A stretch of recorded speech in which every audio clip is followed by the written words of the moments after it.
Where we're going is right in the center there. We're moving from left to right, from about where that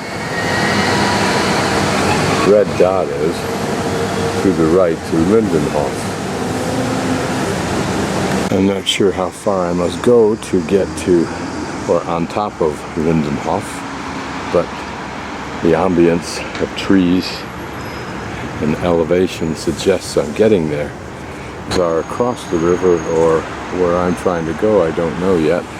We're at the other end of that building that I looked at moments ago, and we'll go over and take a closer look at some of the sculpture work. It has all the aura of a museum, but it may well be a public building of some sort.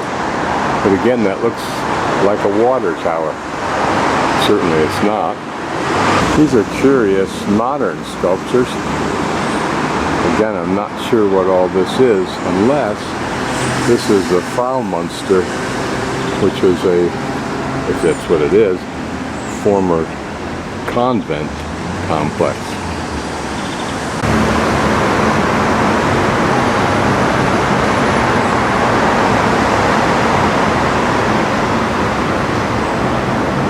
Lying below it, a chunk of park art, as I call it, made out of what looks like substantial steel plate. So I just made a short loop coming up that street to the left and going to the right past those statues and that complex there, which I still don't know what it is. And down to the river and back up here. And now we'll go down here and turn left as per the policeman's advice. Here, another interesting little fountain underneath what I assume are linden trees. And some kind of bush with berries on them.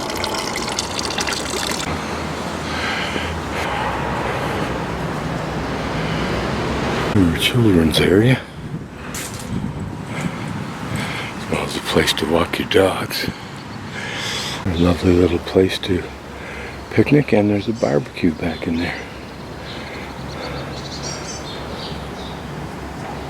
I don't know where this pathway goes. Perhaps back down to the river. But it also gives access to the little park from these homes that are alongside the river.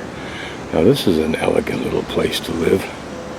Often I wonder as I'm walking around cities, why would somebody live here?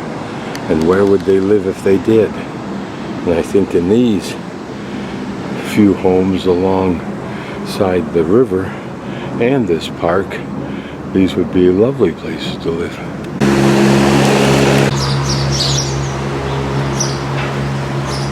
So this platform, plateau, whatever, once housed a fortress, and later the homes of wealthy rulers, each time falling into disrepair until now it's a park surrounded by lesser wealthy people.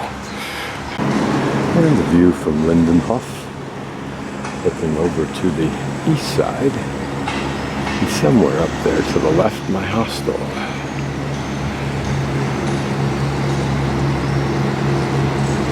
Here another of the public fountains, or watering holes for lack of a better name.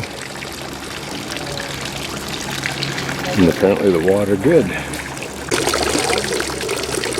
I wonder if they reprocess this water or what they use it for, because it's drinkable.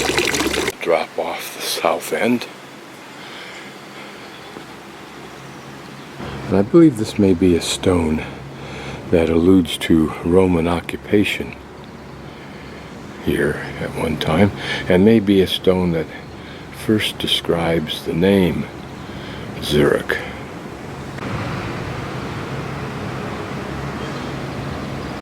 Appropriately, a small shop that sells elegant walking sticks.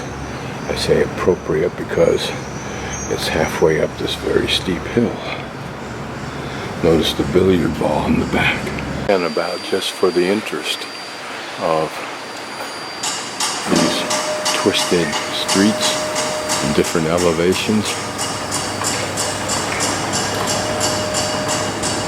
and the myriad of businesses. Their Japanese polyglot tour travel.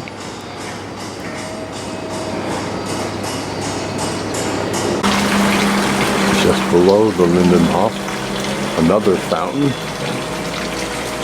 And this has a little appurtenance that may allude to a trough for feeding cattle, or maybe even washing clothes.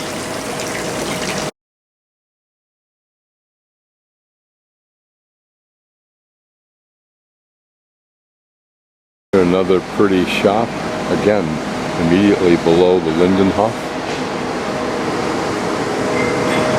And just imagine when these little intersections between these streets was a very, very old part of the community. And that fountain, though not far from the last one we saw, still represented a nucleus of the people who lived and worked around here. And right next to it, this large church. And behind it, another church. There's an endless array of churches in Europe. This is a beautiful plant and flower shop. No doubt decorating many of the small homes.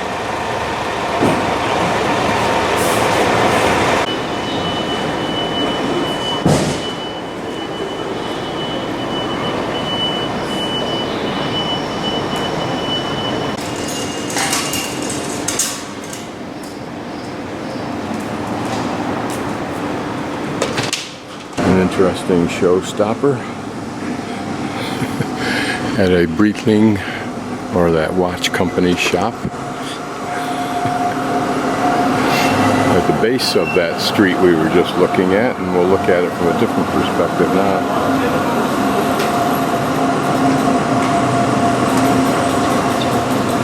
An interesting door handle. I wonder if that wasn't beautifully painted in more than one color in the past.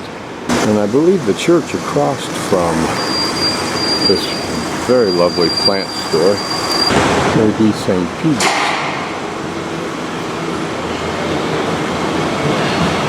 Notice the date of 1761.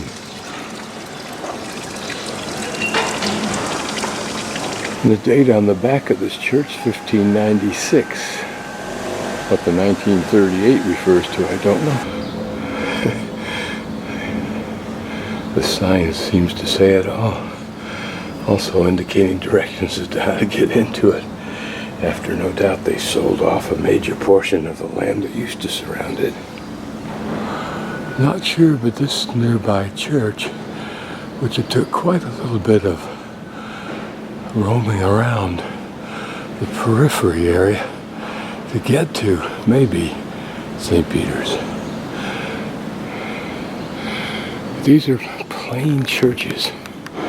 Nothing extravagant about these. Not like, quote unquote, the great cathedrals of Europe. And notice the elevation it's on. It's interesting how austere this architecture is. Even that this is all painted on detail. It's interesting that the clock is the most dramatic part of it. Usually not considered to be an icon of religion.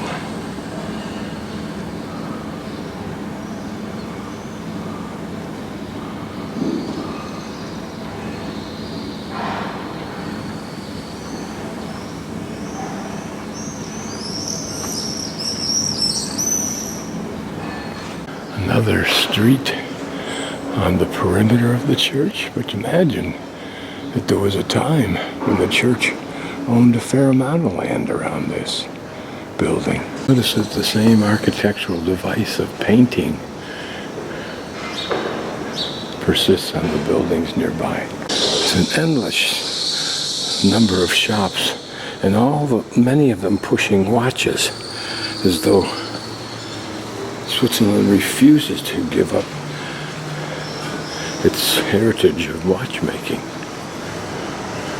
Some elegant ones that look like they may be diamond encrusted, who look like old tools that were used in the watchmaking craft.